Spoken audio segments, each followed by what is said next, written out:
Hello বন্ধুরা, কেমন আছো তোমরা সবাই? আশা করি সবাই খুব ভালো আছো। আমি অনিমা। আমার চ্যানেল অনিমাস লাইফস্টাইলে নতুন একটি ব্লগ দেখার জন্য তোমাদের সবাইকে স্বাগত জানাই। আমার চ্যানেলটি দেখে তোমরা নিশ্চয়ই বুঝতে পারছো আমি ইউটিউবের নতুন। ফেসবুকে গত 1 বছর ধরে নিয়মিত ভিডিও আপলোড করলেও ইউটিউবে আমি একেবারেই নতুন। যদিও আমার এই ইউটিউব চ্যানেলটি আমি 1 বছর আগেই খুলেছিলাম, কিন্তু খুব বেশি ভিডিও দেওয়া হয়নি এবং তার একটা কারণ আছে নিশ্চয়ই। সেই কারণটা আমি তোমাদের সঙ্গে অবশ্যই শেয়ার করব, কিন্তু আজকের ভিডিওতে নয়।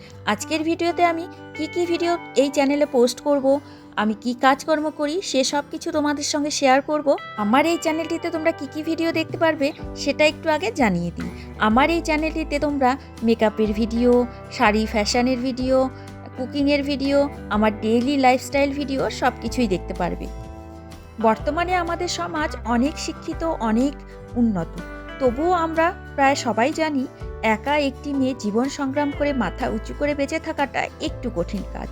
আর এই কঠিন কাজটাই তোমরা আমার ভিডিওতে দেখতে পারবে। একা একটি মেয়ে এ কারণেই বলছি, আমি একজন উইডো এবং সিঙ্গেল মাদার। আমার হাজবেন্ড মারা গিয়েছেন আজ থেকে প্রায় 15 বছর আগে, আর তখন থেকেই আমি আমার ছেলে এবং মেয়েকে নিয়ে জীবন সংগ্রাম করে চলেছি।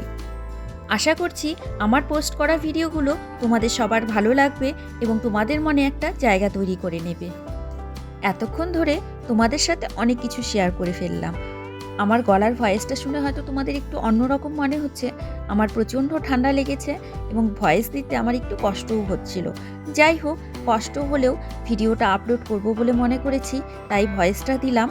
আর ঠান্ডা লাগাটা কমে গেলে নিশ্চয়ই তোমরা আমার অরিজিনাল যে গলার ভয়েস সেটা শুনতে পারবে।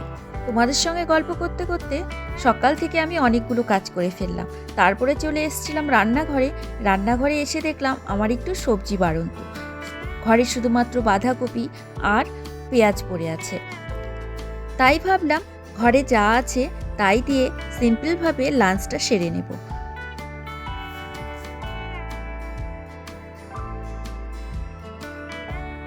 সবজি ডাল খেতে আমি খুবই পছন্দ করি, তাই আমি মাঝে মধ্যেই মুসুর ডালের মধ্যে বিভিন্ন রকম সবজি দিয়ে রান্না করি। এছাড়াও ঘরে ডিম রয়েছে আর একটু বড়া ভেজে নেব। ব্যাস, এটা দিয়েই আজকে দুপুরের লাঞ্চটা করে নেব। এখন ফাল্গুন মাস চলছে, বাইরে কি হাওয়া শুরু হয়েছে দেখো। আমি কুল শুকোতে দিয়েছিলাম আচার বানানোর জন্য, আর আমার উঠোনে শুধুমাত্র সকালবেলায় একটু রোদ আসে, আর এই দুপুরবেলার দিকে রোদটা চলে যায়, তাই কুলগুলো তুলে রাখলাম। আর এদিকে ডালটাও হয়ে গেছে, এবারে আমি বড়াটা ভেজে নেব আর ডিমের অমলেটটাও করে নেব। আমার বাড়ির সামনের ভিউটা কিন্তু খুবই সুন্দর। বাড়ির সামনে একটা নদী, নদীর ওপারে চা বাগান, আর নদীর এপারটায় একটু ফাঁকা জায়গা, তারপর বাঁধের পরে রাস্তা, আর রাস্তার পাশে আমার বাড়ি।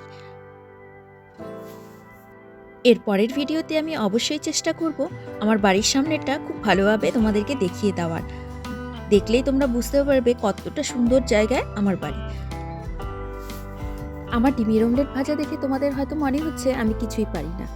আসলে ডিমের অমলেট ভাজতে গেলে আমার কেমন যেন ছড়িয়ে যায়, খুব ভালো করে ভাজতেই পারি না।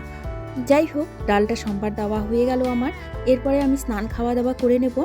তারপরে কিছুক্ষণ রেস্ট করে আমি আবার বাইরে বেরিয়ে যাব। আমার বাইরে নানা রকম কাজ থাকে, সব কিছু একটা ভিডিওর মধ্যে শেয়ার করা পসিবল নয়, তাই আজ আর কিছুই বলবো না। আস্তে আস্তে অন্যান্য ভিডিওগুলোর মাধ্যমে তোমরা সব কিছুই জানতে পারবে। বাইরে প্রচণ্ড হাওয়া হওয়ায় জানালা দরজা সমস্ত বন্ধ করে রেখেছি, তাই দিনের বেলাতেও ঘরের ভেতরে লাইট জ্বালিয়ে বসতে হচ্ছে।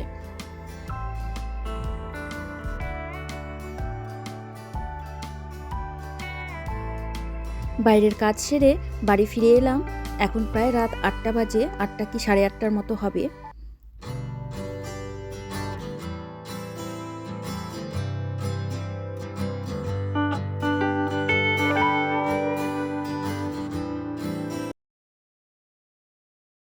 সন্তানরা বড় হলে তাদের ভবিষ্যতের কথা ভেবে বাড়ির বাইরে পাঠাতেই হয়, কাজকর্মের কথা ভেবেও। তাই আজ আমার ছেলে মেয়ে দুজনেই পড়াশুনো ও কাজের জন্য বাড়ির বাইরে। সংসারে আর কেউ না থাকায় বাড়িঘর একদম ফাঁকা লাগে। বিশেষ করে যখন কোথাও থেকে বাড়ি ফিরি তখন একটু হলেও খারাপ লাগে, মনে হয় যেন বাড়িতে কেউ থাকলে ভালো হতো। দুপুরবেলা রান্না করার সময় তোমাদেরকে বলেছিলাম যে আমার কাঁচা সবজি শেষ হয়ে গেছে, তাই বাড়ি ফেরার পথে কিছু কাঁচা সবজি আর স্ন্যাক্স কিনে নিয়ে এসেছি। এখন ফ্রেশ হয়ে আমি 1 কাপ চা নিয়ে বসে পড়ব প্র্যাকটিসে। সবে সবে মেকআপ আর্টিস্ট হিসেবে নিজেকে প্রতিষ্ঠিত করার চেষ্টা করছি, তাই প্রচুর পরিমাণে প্র্যাকটিস করতে হয়। মেকআপের কাজটা কিন্তু খুব একটা সহজ কাজ নয়, প্রচুর হার্ড ওয়ার্কিং আর প্র্যাকটিস করতে হয়, তবেই একজন সুদক্ষ মেকআপ আর্টিস্ট হয়ে ওঠা যায়। জানি না আমি কোনো দিন ভালো একজন মেকআপ আর্টিস্ট হতে পারবো কি না, তবে চেষ্টা করে যাচ্ছি। আমি বিশ্বাস করি সৎ পথে কর্ম করলে একদিন হলেও ফল পাওয়া যায়। তো এই ছিল আজকে আমার সারা দিনের গল্প। আর তোমাদের কেমন লাগলো তা কিন্তু আমাকে অবশ্যই কমেন্ট করে জানাবে। যারা এখনও আমার চ্যানেলটিকে সাবস্ক্রাইব করোনি একটু সাবস্ক্রাইব করে দিও। আর ভালো থেকো, সুস্থ থেকো। দেখা হবে আবার অন্য কোনো ব্লগে। টাটা।